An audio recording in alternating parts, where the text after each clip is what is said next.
Hello friends, welcome to my YouTube channel. તો આજે આપણે સ્ટ્રીટ સ્ટાઇલ કે લારી પર મળે તેવા જ મોમોઝ બનાવીશું અને આ જે મોમોઝ છે એમાં બિલકુલ તેલનો ઉપયોગ નથી થતો। તો ચાલો આપણે શરૂઆત કરીએ મોમોઝ બનાવવાની। તો મોમોઝ બનાવવા માટે મેં અત્યારે વેજીટેબલ લીધા છે, જેમાં મેં કોબીઝ લીધું છે, ત્યાર પછી ગાજર છે, ઓનિયન છે અને કેપ્સિકમ છે, જેને આ રીતે સમારી લીધા હતા। તો હવે આપણે એને ચોપરમાં ચોપ કરી લઈશું। તો જે વેજીટેબલ છે એને ચોપરમાં ચોપ કરવા માટે મેં અત્યારે આ રીતે ચોપર લીધું છે અને ત્યાર પછી આપણે તેમાં કેપ્સિકમ એડ કરીશું, જે ઓનિયન સમારેલો છે એ એડ કરીશું, ત્યાર પછી ગાજર છે એ આપણે એડ કરીશું અને ત્યાર પછી હવે લાસ્ટમાં આપણે જે કોબીઝ છે તે એડ કરીશું અને એકદમ ઝીણું આપણે ક્રશ કરી લઈશું। આ રીતે આપણે બધી જ વસ્તુને એકદમ સરસ રીતે ચોપરમાં ઝીણી ચોપ કરી લીધી છે અને ત્યાર પછી હવે આપણે એને એક બાઉલમાં બહાર કાઢી લઈશું। ત્યાર પછી હવે આપણે મોમોઝ માટેનો લોટ બાંધીશું। તો એના માટે મેં અત્યારે એક બાઉલ જે મેંદો આવે છે તે લીધો છે। ત્યાર પછી હવે આપણે તેમાં ટેસ્ટ મુજબ થોડું સોલ્ટ એડ કરીશું। ત્યાર પછી હવે આપણે તેમાં એક નાની ચમચી જેટલું ઓઇલ એડ કરીશું અને બધી વસ્તુને એકદમ સરસ રીતે મિક્સ કરી લઈશું। ત્યાર પછી હવે આપણે થોડું પાણી એડ કરતા જઈને લોટ બાંધી દઈશું। તો આ રીતે આપણો જે મોમોઝ માટેનો લોટ છે તે બંધાઈને રેડી થઈ ગયો છે અને ત્યાર પછી હવે આપણે આગળની પ્રોસેસ કરીશું। ત્યાર પછી હવે આપણે મોમોઝ માટેનું સ્ટફિંગ બનાવીશું।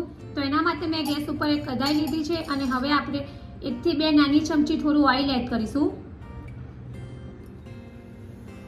ત્યાર પછી હવે આપણે તેમાં 1 નાની ચમચી આદુ અને મરચાંની પેસ્ટ નાખીશું અને હવે આપણે એને અડધો મિનિટ જેવું થોડું સાંતળી લઈશું।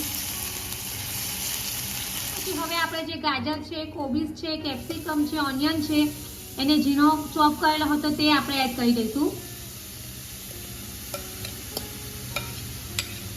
ત્યાર પછી હવે આપણે તેમાં થોડો મરી પાવડર એડ કરીશું, જેનાથી આનો જે ટેસ્ટ છે તે ખૂબ જ સરસ આવશે। ત્યાર પછી હવે આપણે સ્વાદ મુજબ થોડું સોલ્ટ એડ કરીશું અને હવે બધી વસ્તુને આપણે આ રીતે ચમચાની મદદથી મિક્સ કરી લઈશું અને ત્યાર પછી હવે આપણે 1 થી 2 મિનિટ માટે આ જ રીતે એને થોડું થવા દઈશું। ત્યાર પછી હવે આપણે તેમાં 1 મોટી ચમચી શેઝવાન સોસ એડ કરીશું અને બધી વસ્તુને એકદમ સરસ રીતે મિક્સ કરી લઈશું અને 1 મિનિટ જેવું થોડું કૂક કરી લઈશું।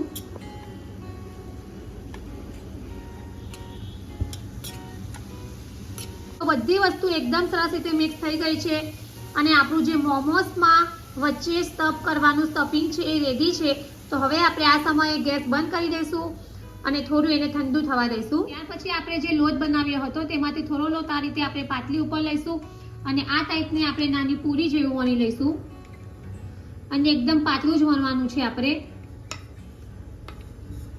તો આ રીતે આપણે જે નાની પૂરી આવે છે એ ટાઈપ વણી લીધી છે। તો હવે આપણે જે સ્ટફિંગ બનાવ્યું હતું તેમાંથી આપણે 1 ચમચી સ્ટફિંગ આ રીતે લઈશું અને હવે આપણે મોમોઝનો આકાર આપી દઈશું। તો આ રીતે એકની ઉપર એક આપણે સામે પૂરી આ રીતે ચિપકાવી દઈશું અને હવે આપણે આ રીતે ફોલ્ડ કરી લઈશું। તો આ રીતે આપણો મોમોઝ બનીને રેડી થઈ ગયો છે। તો બીજા બધા મોમોઝને પણ આપણે આ જ રીતે બનાવી લઈશું। આ રીતે આપણે મોમોઝને બનાવીને રેડી કરી લીધા છે। ત્યાર પછી હવે આપણે જે મોમોઝ છે એને સ્ટીમ કરીશું।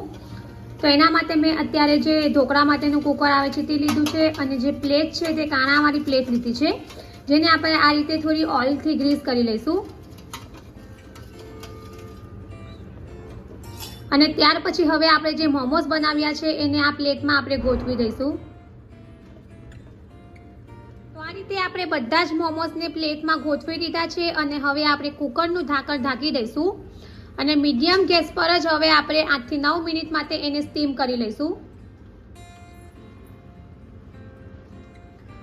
તો લગભગ 7 થી 8 મિનિટ થઈ ગઈ છે અને આપણા જે મોમોઝ છે તે પણ એકદમ સરસ રીતે સ્ટીમ થઈને રેડી થઈ ગયા છે।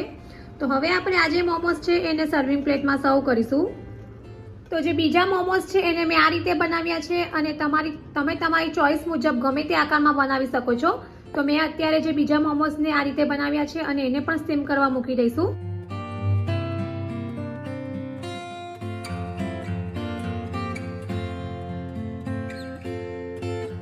તો તો રેડી છે આપણા ગરમા ગરમ મોમોસ, જેને મેં શેઝવાન ચટણી સાથે સર્વ કર્યા છે. અને આ જે મોમોસ છે તે ગરમા ગરમ જ ખાવાની મજા આવે છે.